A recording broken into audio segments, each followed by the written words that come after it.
자, 오늘과 다음 주간에 걸쳐서 2주 동안에는 우리가 이 돈에 대한 태도를 어떻게 가질 것인가 하는 말씀을 나누어 가지고 좀 말씀을 드리려고 합니다. 여러분, 하나님께서 여러분께 재물의 복도 주시기를 축복합니다. 왜 시큰둥하세요? 재물의 복도 주시기를 축복합니다.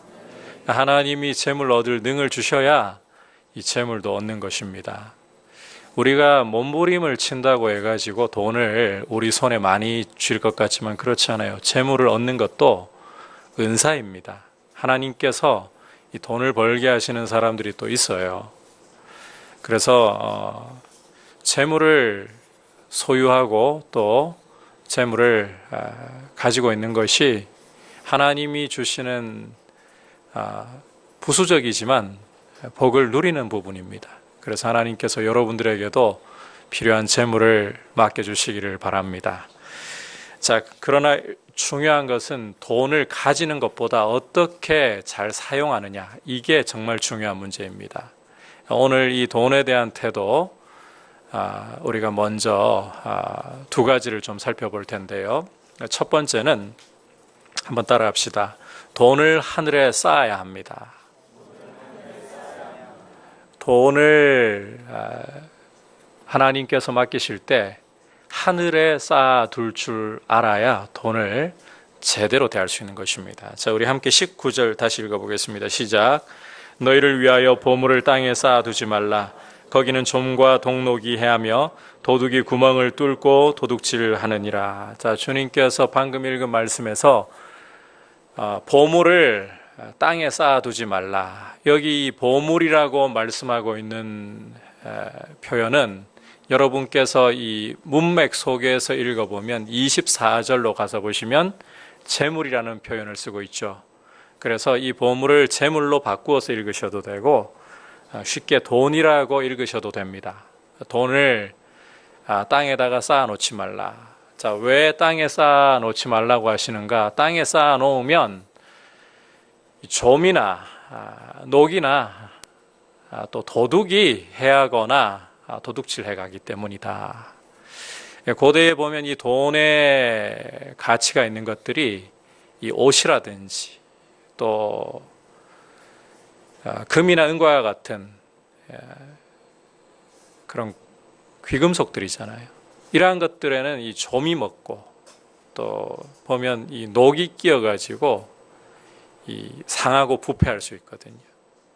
그리고 또 이 도둑이 들어가지고 언제 가져갈지. 그래서 이 보물을 땅에 쌓아두는 것을, 이 돈이 되는 것들을 이 땅에 쌓아둔다는 것은 결국은 없어질 길을 가도록 내버려 두는 것이나 다름없다는 것입니다.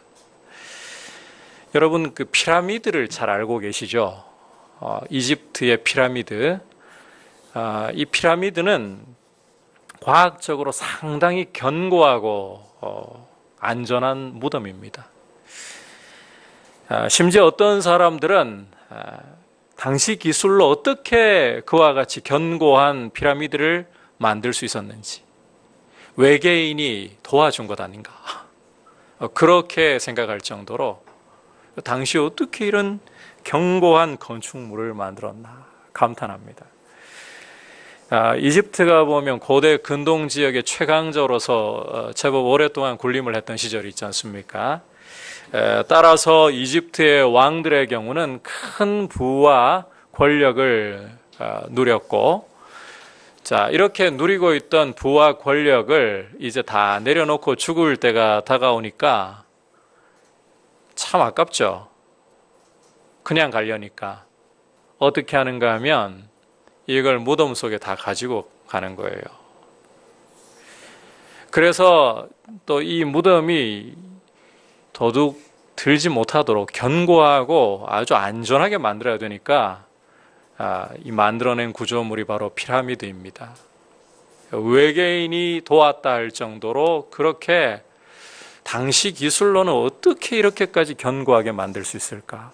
그런데 여러분, 놀라운 사실은 이렇게 견고하게 만들어 놓은 피라미드들이 거의 대부분이 다 텅텅 비었다는 사실입니다. 도굴꾼들에게 다 도난을 당했어요. 그 중에 이 도난당하지 않은 채로 잘 보존된 한 무덤이 있는데 투탕카멘이라는 파라오의 무덤입니다. 이 투탕카멘이라는 사람은 9살의 왕위에 올라가지고 18의 나이에 요절한 왕입니다. 그런데 이 이집트 왕들 중에, 파라오들 중에 세력이 제일 미약했고 영향력이 제일 약했던 사람이라 그래요. 그런데 이 사람의 무덤을 발굴을 해보니까 이 미라를 감싸고 있는 관이 4개인데 맨 안쪽에 있는 관이 자그마치 이 110kg 정도의 황금으로 만들어져 있어요. 뿐만 아니라 이 사람이 썼던 이 침상과 의자 전부 쓰고 있는 미라에 씌워놓은 마스크 외에도 침상과 의자 전부 황금이에요. 세력이 제일 미약한 왕조차도 이 정도로 이 부귀를 누렸다는 것을, 그리고 이 재물들을 죽더라도 함께 가지고 가자. 다른 왕들은 어땠겠습니까? 그 재물을 빼앗기고 싶지 않은 거예요. 죽어서라도 저승에 갈 때 우리로 따지면 노잣돈처럼, 그죠? 그런데 다 뚫렸어요.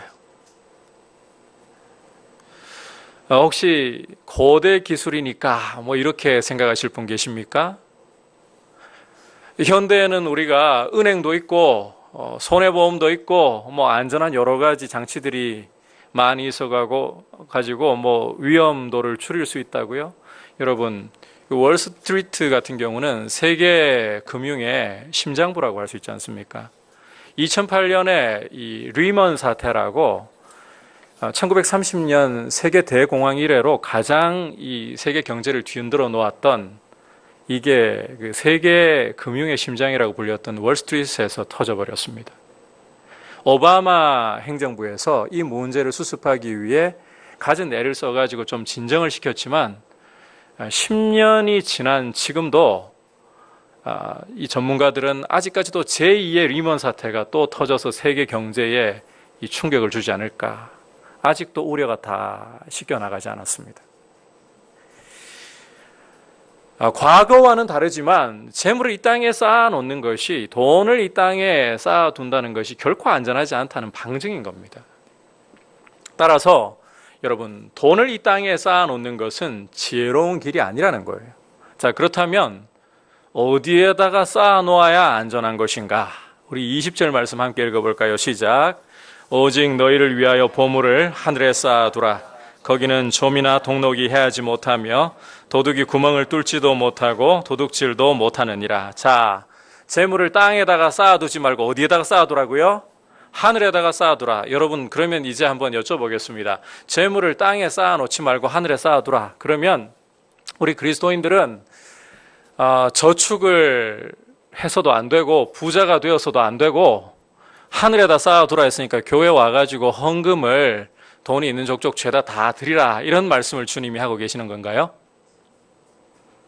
여러분, 어떻게 생각하십니까?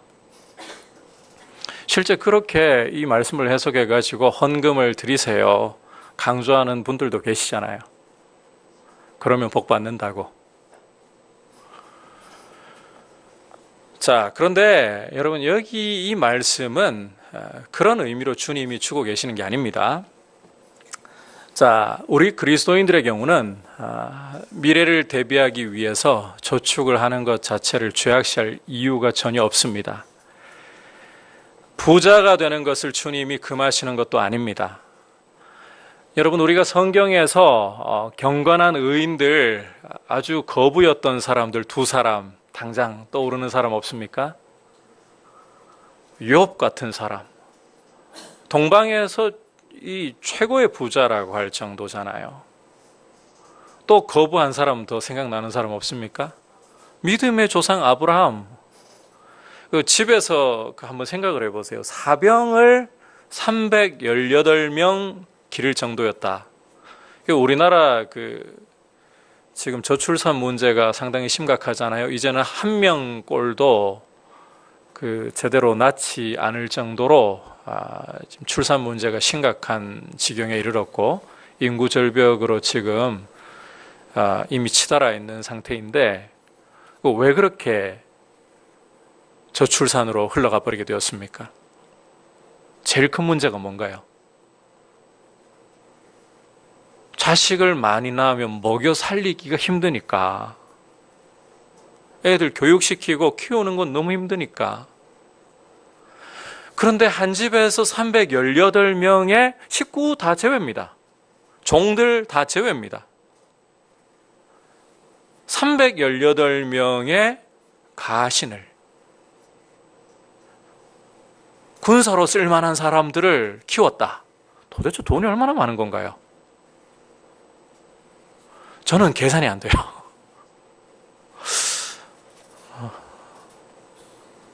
참, 대단한 부자잖아요, 아브라함이.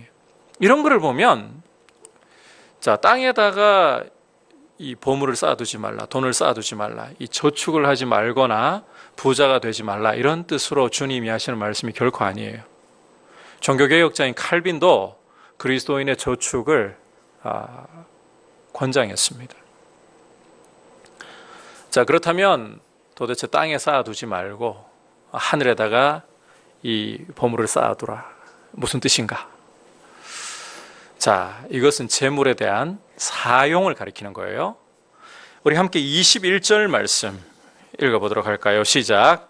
내 보물이 있는 그곳에는 내 마음도 있느니라. 자, 이 보물을 돈으로 바꿔도 된다 했죠? 돈이 있는 곳에 무엇이 따라간다고요? 마음이. 제가 여러분께 한번 여쭤보고 싶습니다. 돈을 내가 가치를 아예 부여하지도 않는 것에다가 투자를 합니까, 안 합니까? 이게 쓰레기인데,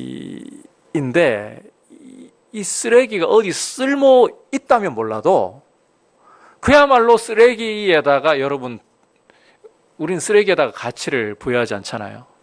돈을 투자하시겠습니까? 거기다가 돈을 쓰시겠습니까? 안 쓰죠. 우리는 적어도 돈을 쓸 때에 그 쓰는 곳에 가치를 찾기 때문에 돈을 쓰게 마련인 겁니다. 그렇지 않습니까? 돈을 적게 쓴다 하면 거기에 그 가치를 많이? 그렇게까지 많이 부여할 필요 없으니까 적게 쓰는 거 아닙니까? 물론 적게 쓰고도 가치 있는 일들이 있어요. 정말 큰 가치를 가지고 있는 일들이 많이 있어요. 하지만 우리가 돈을 적게 쓰는 만큼 그만큼 가치를 낮게 잡는다는 거잖아요. 여러분이 어떤 대상에다가 돈을 굉장히 아끼지 않고 그냥 쏟아붓는다. 그 대상은 가치가 어느 정도입니까?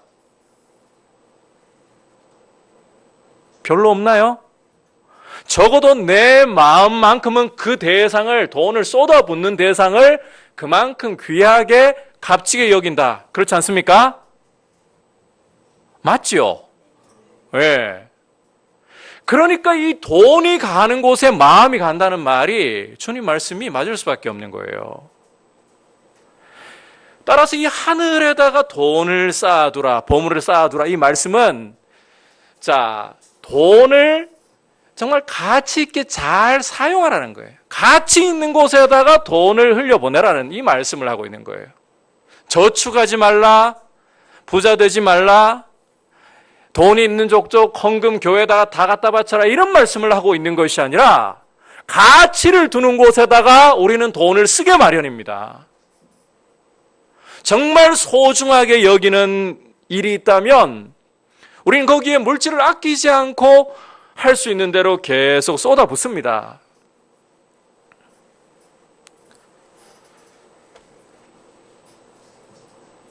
가치 있는 일에다가 정말 그냥 우리 마음이 생각하기에 좋다 이런 게 아니라 진짜 가치 있는 일에다가 돈을 올바로 쓰라는 거예요. 하늘에다가 돈을 쌓아두는 것은 하나님이 기뻐하시는 일에, 정말 하나님 보시기에 가치 있는 일에다가 여러분의 돈을 사용하고 흘려보낼 줄 알아야 한다는 것입니다. 가장 이 문맥 안에서 가까이 있는 예를 보면 바로 구제예요. 교회는 구제할 줄 알아야 돼요. 성도는 구제할 줄 알아야 돼요. 단순히 내가 먹고 사는 일에 급급한 것으로 성도의 삶은 끝나면 안 돼요. 여러분, 돈은 어떻게 잘 사용하느냐가 정말 중요한 문제입니다. 진정한 성경적인 부자는 얼마나 쌓아놓느냐, 이게 아닙니다.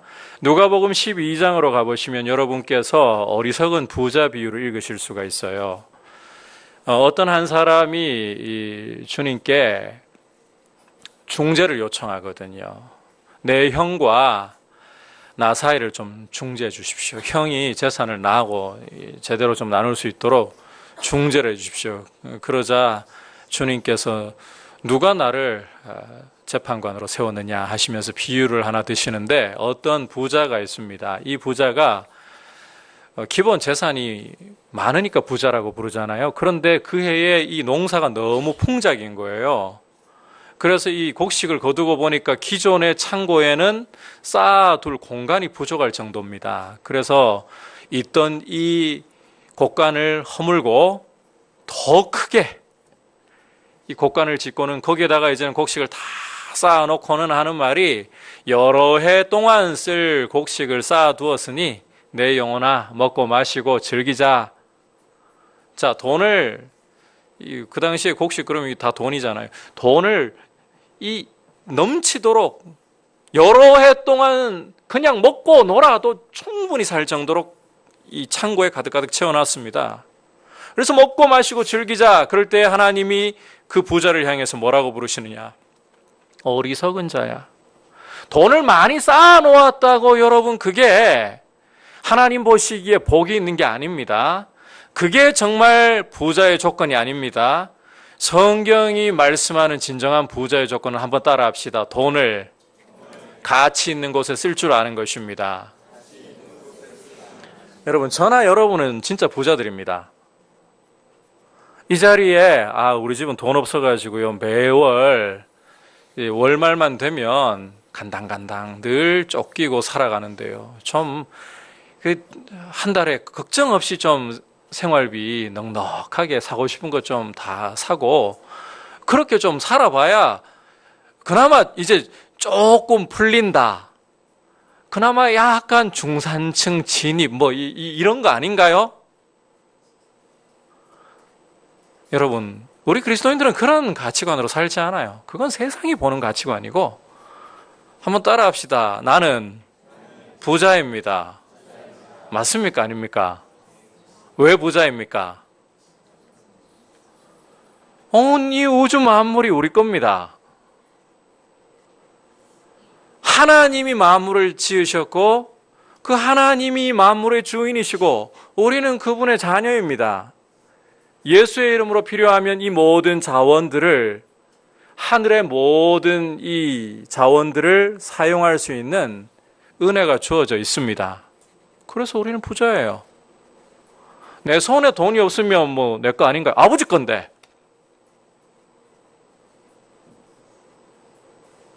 아닌가요? 여러분, 저희 아들내미하고 딸내미 있지만 쟤들이 수중에 10원짜리 하나 없다 해도 제가 돈이 많으면 쟤들은 수중에 10원짜리 하나 안 들고 있어도 가난한 거 아니잖아요. 왜 그렇습니까? 아버지 거 끌어쓰면 되잖아요. 때로 돈 안 줄 때도 있어요, 물론.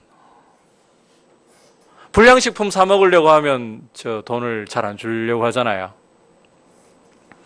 이게 별로 인생에 도움이 안 될 걸 자꾸 하고 싶어 하면 돈을 안 주잖아요. 마찬가지인 거죠. 여러분, 우리는 하나님을 아버지로 모시고 있고 우리에게는 이 만물을 예수 그리스도의 이름으로 필요할 때에 동원할 수 있는, 예수 그리스도의 이름으로 만물이 우리를 위해 동원이 돼요. 심지어 여러분, 기도할 때에 여러분의 구원과 여러분의 이 영생을 위해서라면 하나님은 우주를 움직이실 수 있는 분입니다. 그만큼 여러분을 가치 있게 여기시고 하나님 앞에서 우리 한 영혼보다 소중한 게 없어요. 우린 부자입니다. 그냥 우리 손에 돈을 좀 덜 쥐고 있는 것 뿐이에요. 오늘 정말 이게 실감이 안 나니까 죄송합니다. 너무 실감 안 나는 이야기를 갖다가 실감나게 해서 그런가?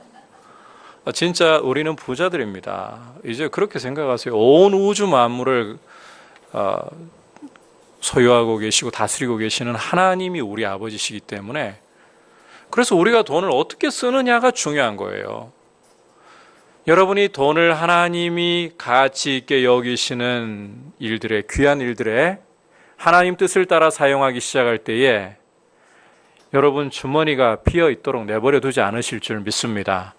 돈을 잘 쓰는 것을 하나님이 보시고 왜 안 주실까요?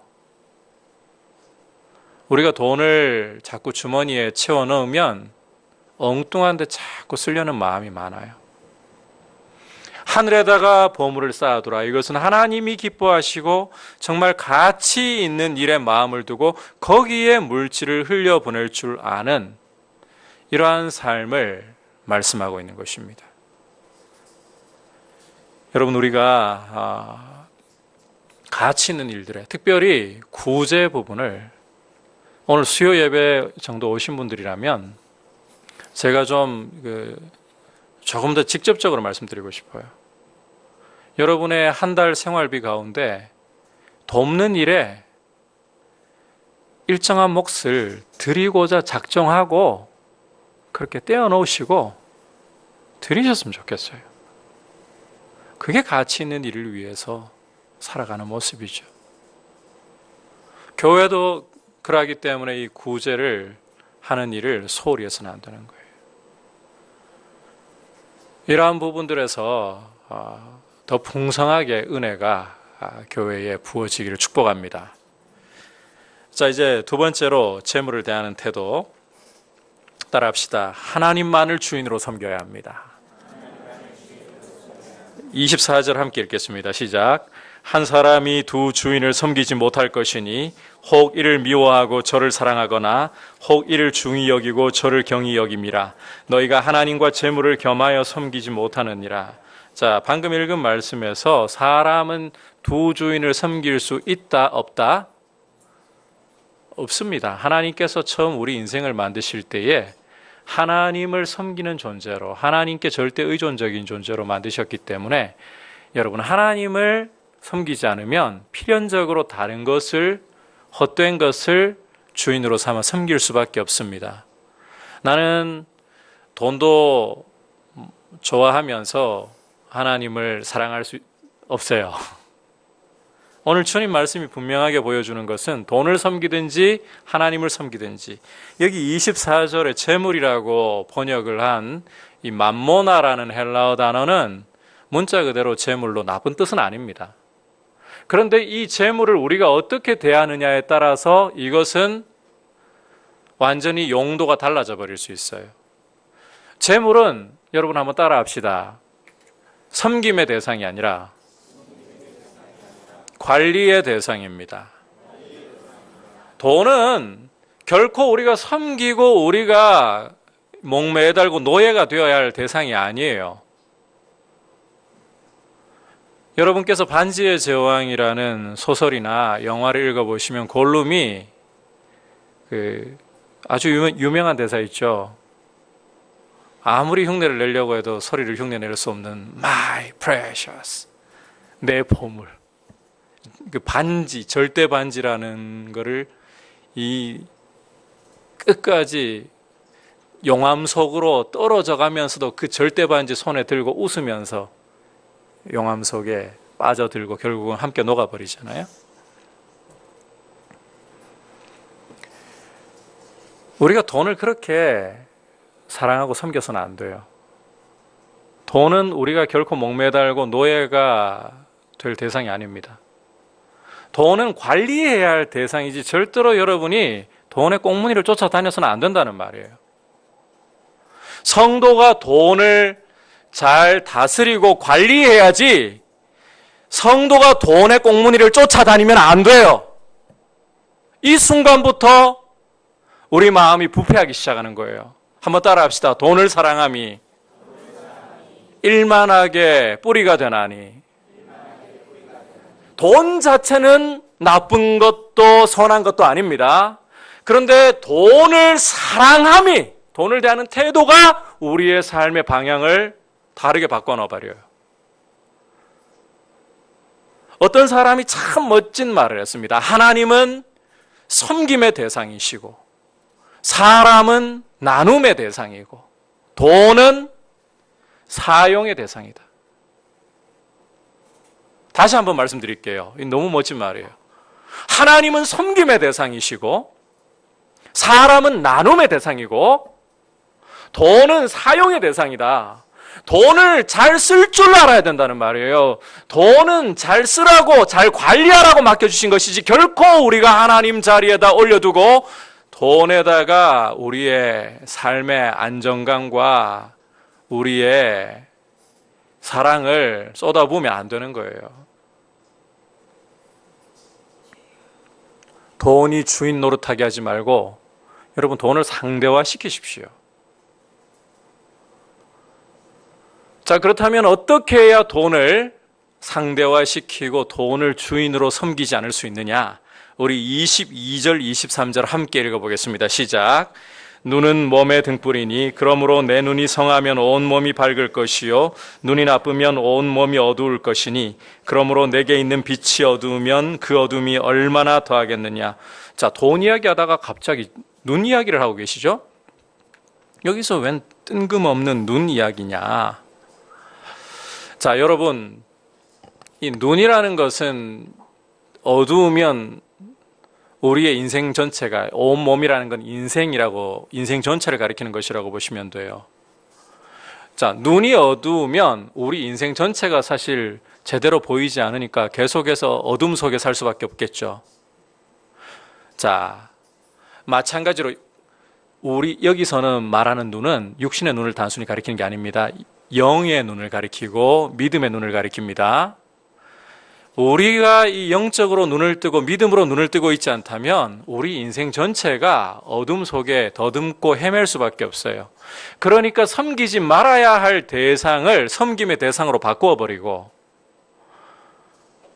우리가 사랑하고 섬겨야 할 대상을 이용해 먹으려고 우리 필요를 안 채워주면 성질 부리는 대상으로 헌신짝처럼 때로는 던져버리는 대상으로 바꿔놓는 거예요. 이게 눈이 어두우니까 우리 영의 눈이 믿음의 눈이 어두워지면 그런 현상이 일어날 수밖에 없다는 거예요.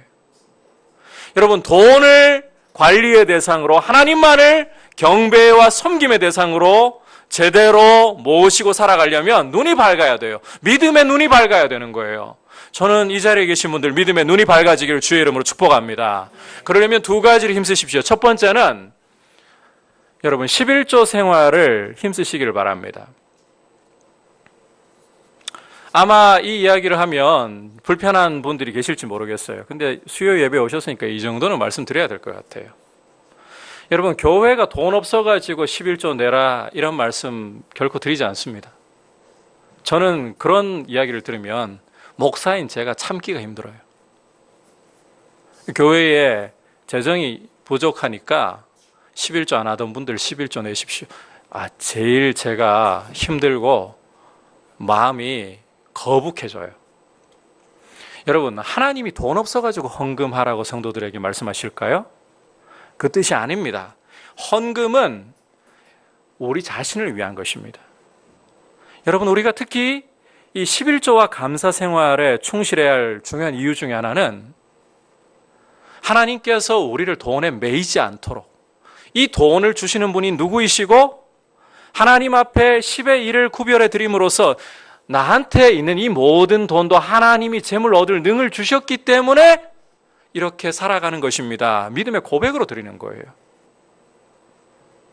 11조를 안 한다고 교회 재정이 어려울 거라고요. 하나님이 채우십니다.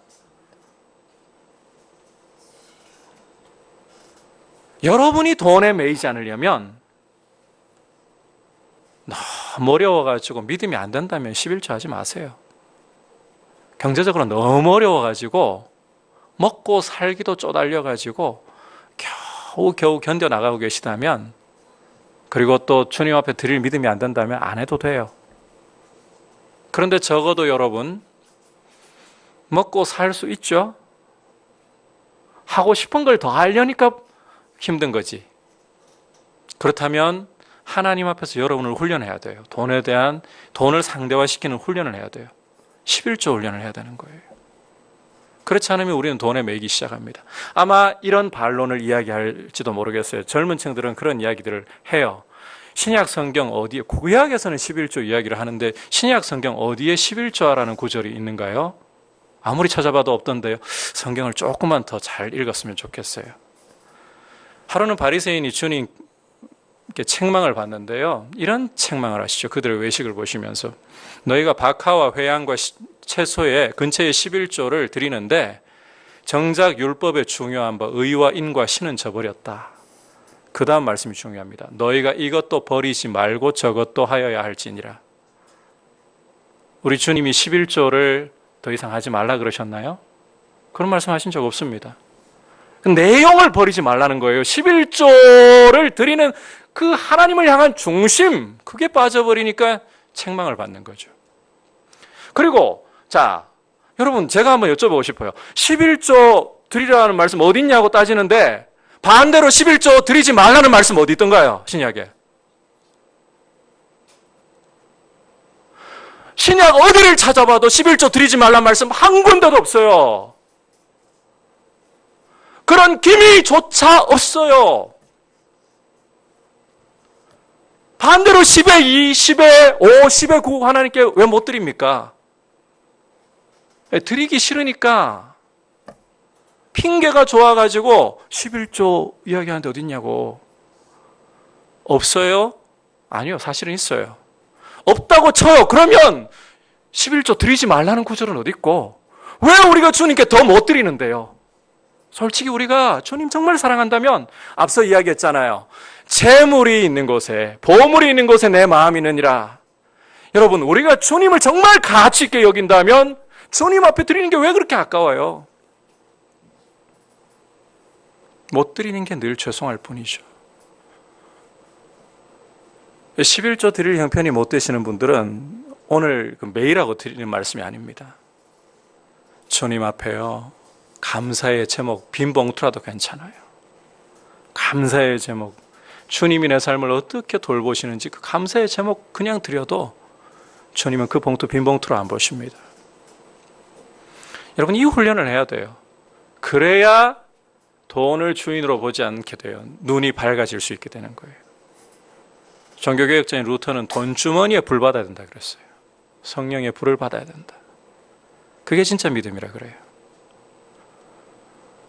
두 번째로는 여러분, 말씀과 기도 눈이 밝아야 돼요. 말씀과 기도 생활이 흐려지고 둔해지고 이게 헌금도 형식적으로 됩니다. 헌금을 드리는데 이게 헌금 같지가 않아요.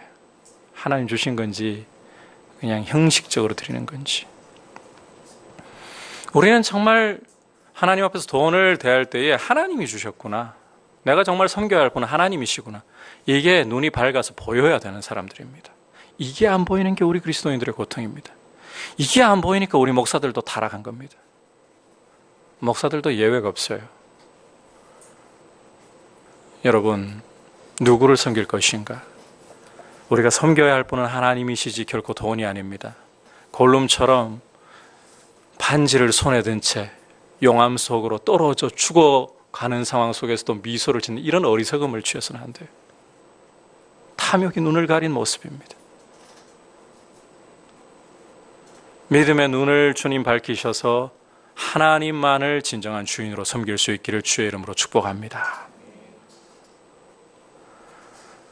빅토리아 여왕이 믿음이 참 좋고 선행을 많이 한 분이에요.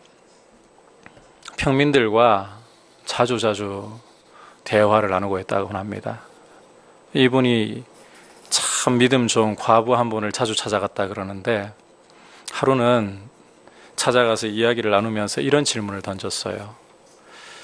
당신에게 제일 지금까지 살아오면서 가장 가장 귀한 손님은 누구이십니까? 빅토리아 여왕이 과부에게 기대한 대답이 뭘까요? 누구라고 대답하기를 기대했을까요? 예수님이라고 기대하지 않았을까요? 그런데 이 과부가 재밌는 대답을 했습니다.